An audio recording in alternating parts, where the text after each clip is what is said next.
video is all about recovery from addiction to either substance or behaviour. My addictive substance, alcohol; my behaviour, well, just as addictive: work, relationships, collecting, materialism, looking right, trying to feel right, doing everything under the sun that you might like me or even love me, and not realising that was my goal. I just didn't have a clue. And I don't know when that started, probably when I was very, very young, where life was fearful and I didn't know what fear was, other than I just didn't feel right and things were frightening. So a great big concrete slab of fear inside didn't help me understand that it's best to be included, that the world is not against me, that the world is there to help me, and people in the world are there to help me as well, as long as I know how to ask for help. So recovery for me is all about asking for help, sharing experience, strength and hope from any source, wherever it may be, to help me understand how to make one day work. This day, and February the 17th, is no different from any other. I need help on a daily basis to recalibrate my outlook. So, a good record of drinking for 35 years, and in the last few, 24/7, miserable, desperate, desolate, unable to want to keep on living. And every time I woke up, I thought, why have I woken up? It would be so much better just not to be here.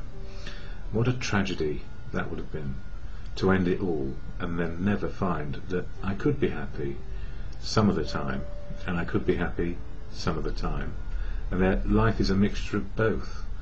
And life is about living and being on this happy road of destiny, or sometimes grieving on the happy road of destiny because there are puddles and potholes. So what helps me on a daily basis? Well, the Fellowship of AA provides me with a toolkit, that's Alcoholics Anonymous, full of unique, authentic people who are not special and different.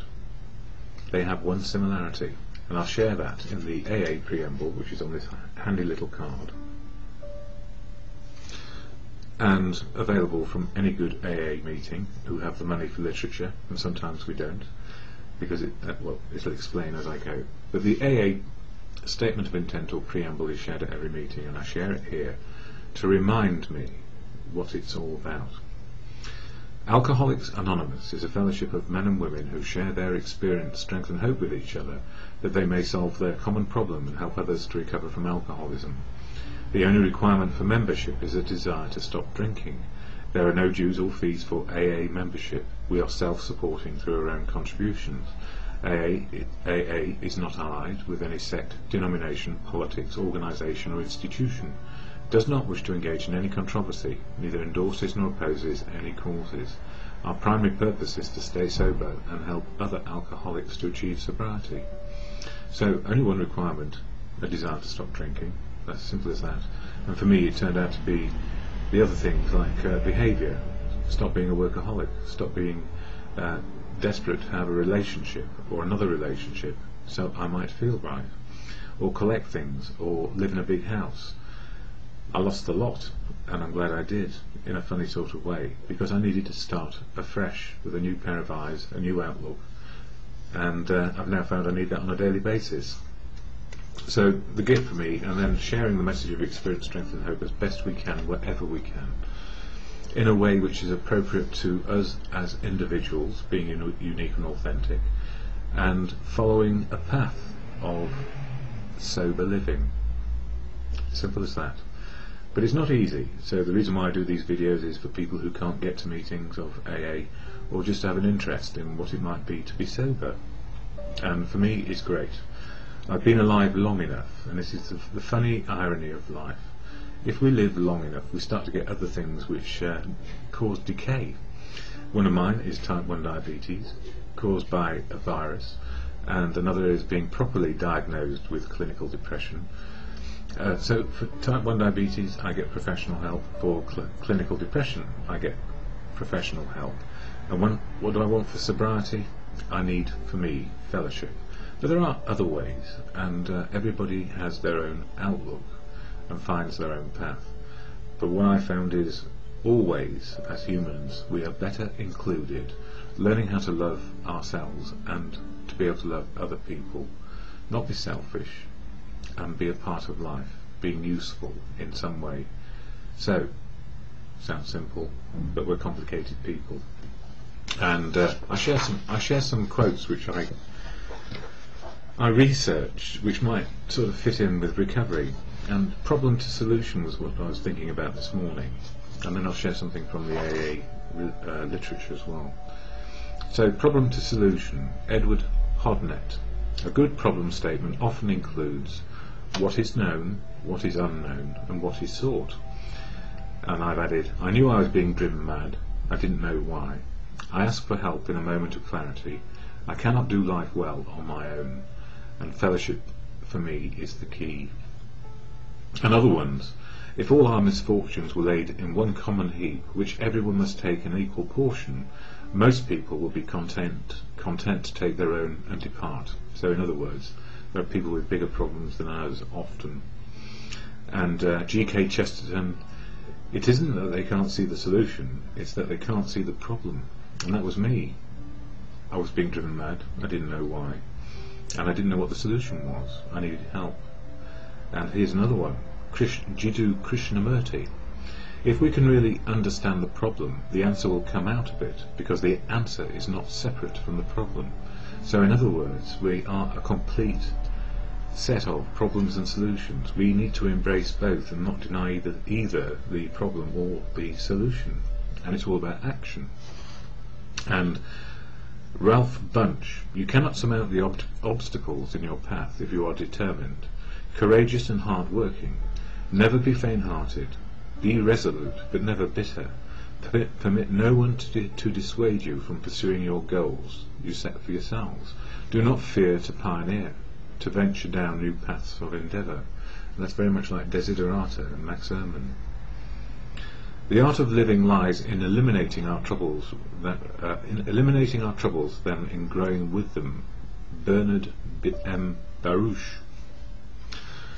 All about not denying, all about looking at the solution. And for me, it's often the case that I need help looking at the solution. And then the AA book, this one, Daily Reflections, it says the love in their eyes. This is about having a higher power and being restored to sanity. Some of us won't believe in God, others can't, and still others who do believe that God exists have no faith whatever He will perform this miracle. So it doesn't matter what you believe or not believe, it's whether you put the action in often. It was the changes I saw in the new people who came into the fellowship that helped me lose my fear and change my negative attitude to a positive one. I could see the love in their eyes, and I was impressed by how much their one day at a time sobriety meant to them. They had looked squarely at step 2 and came to believe that a power greater than themselves was restoring them to sanity. That gave me faith in fellowship and hope that it could work for me too. I found that God was a loving God, not a punishing God. I feared before coming to AA. The punishing God I feared before coming to AA. I also found that He had been with me during all those times. I had been in trouble before I came to AA. I noted at AA that He was the one who led me to AA, and that I am a miracle. And for me in there, whether you believe in God or not, it's being open to the world, nature, providence, the universe, and asking for help. And rather than fighting the world or defending and trying to overcome and be top dog, what often happens is, if we share our truth, experience, strength and hope and wisdom, and there's something we are needing help with, we embrace both problem and solution. So for me, as a meditation or a prayer to God, all good conscience, the serenity prayer goes, God, grant me the serenity to accept the things I cannot change, courage to change the things I can, and the wisdom to know the difference is, for me, just for today.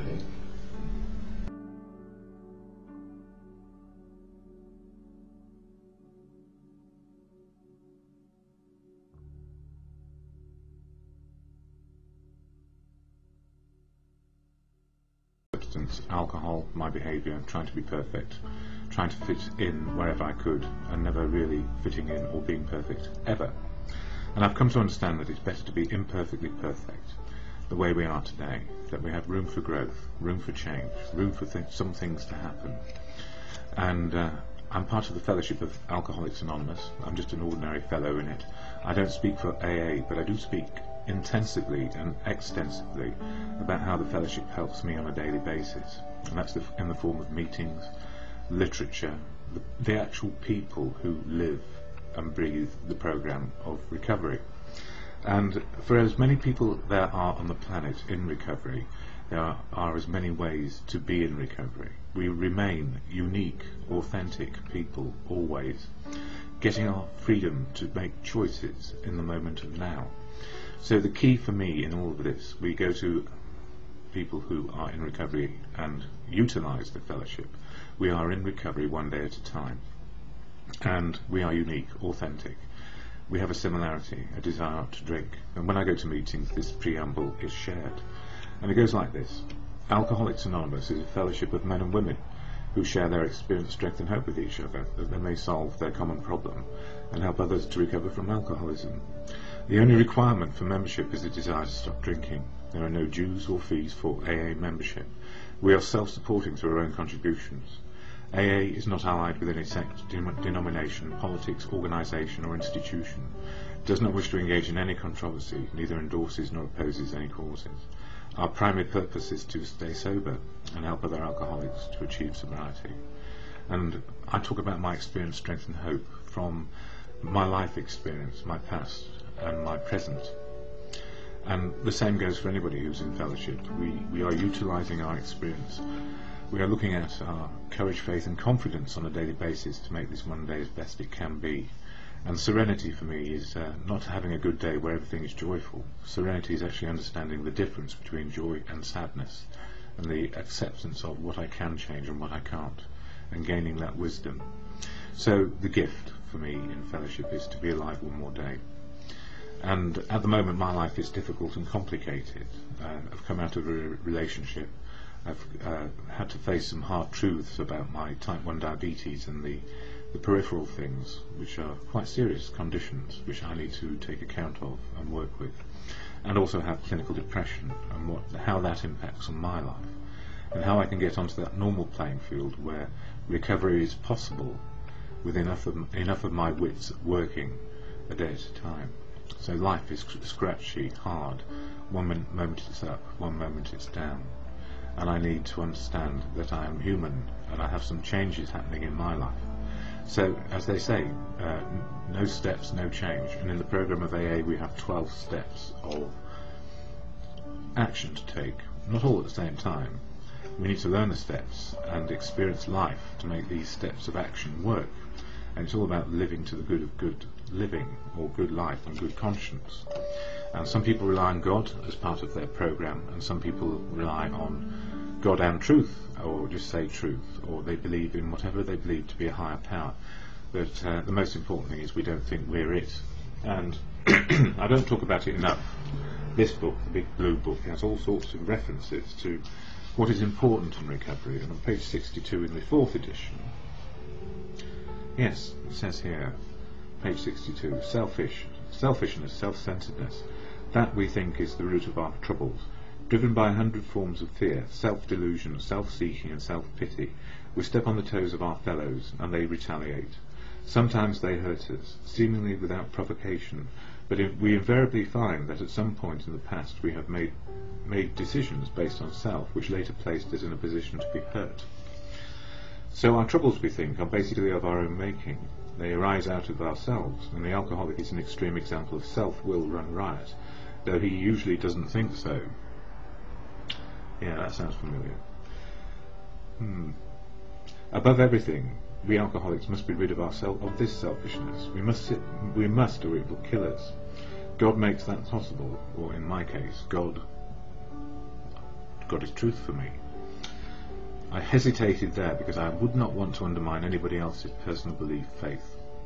It's important that we keep our authenticity, and so I must not push my values or beliefs on anybody else. That would be called proselytizing, the biggest word I've ever heard in the fellowship of AA. To proselytize, to tell you what to do, or tell you my belief is better than yours. It's not. This is all I've come to understand as life goes on. So God makes that possible, or truth in my case. And there often seems no way of entirely getting rid of that of self without his aid. Many of us had moral and philosophical convictions galore, but we could not live up to them, even though we would have liked to. Neither could we reduce our self-centeredness, which much by wishing or trying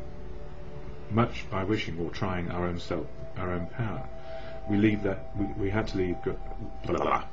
We had to have God's help, and for me, that's truth working through others. This is the how and why of it. First of all, we had to quit playing God. It didn't work. Next, we decided that hereafter, in this drama of life, God was going to be our director, in my case, truth. He is the principal, we are his agents. He is the father, and we are his children. Most good ideas are simple, and this concept was the keystone of the new and triumphant arch through which we passed to freedom. Wow, feels grandiose, all that, but it's not. It's actually saying, if we can connect with people who have a way forward with freedom from drink, we actually start to make some good choices, and we start to understand our true size in life, which is the same size as everybody else, and that we all have the same capacity for spiritual, emotional and physical well-being, as long as we keep ourselves on track. And that doesn't mean that we're going to always have the same size of all of these things. It goes up and down on a daily basis, and some of us have tertiary lifelong conditions and diseases which won't go away. So we need to be careful that we don't overestimate what we can do on our own, or underestimate what we can do with the help of other people, or our belief in our faith. So me, I don't want to undermine anybody, I've decided from here on in, and I was feeling very, very, very vindictive against myself first over these last few weeks because of my situation. And now I've decided I don't need to be a victim of me, and nobody need to be a victim of me, or feel wrong about what decisions have been made. Anyway, coming on to this book, Daily Reflections, covers the 12 steps, one a month, with readings. We're in the second month. It came to believe in a power greater than ourselves could restore us to sanity. So my greater power is obviously the wisdom of the world, and especially fellowship of AA. Lots of expertise in how to stay sober a day at a time. And it says here, a love in their eyes. Some of us won't believe in God, others can't, and still others who do believe that God exists have no faith whatever. He will perform this miracle. And that comes from the 12 steps and 12 traditions, and as you heard there, it's also in the big book. It was the changes I saw in the new people who came into the fellowship that helped me lose my fear and change my negative attitude to a positive one. I could see the love in their eyes, and I was impressed by how much their one day at a time sobriety meant to them. They had looked squarely at step 2 and came to believe that a power greater than themselves was restoring them to sanity. That gave me faith in the fellowship and hope it could work for me too. I found that God was a loving God, not a punching God I feared before coming to AA. I also found that he had been with me during all those times I've been in trouble before I came to AA.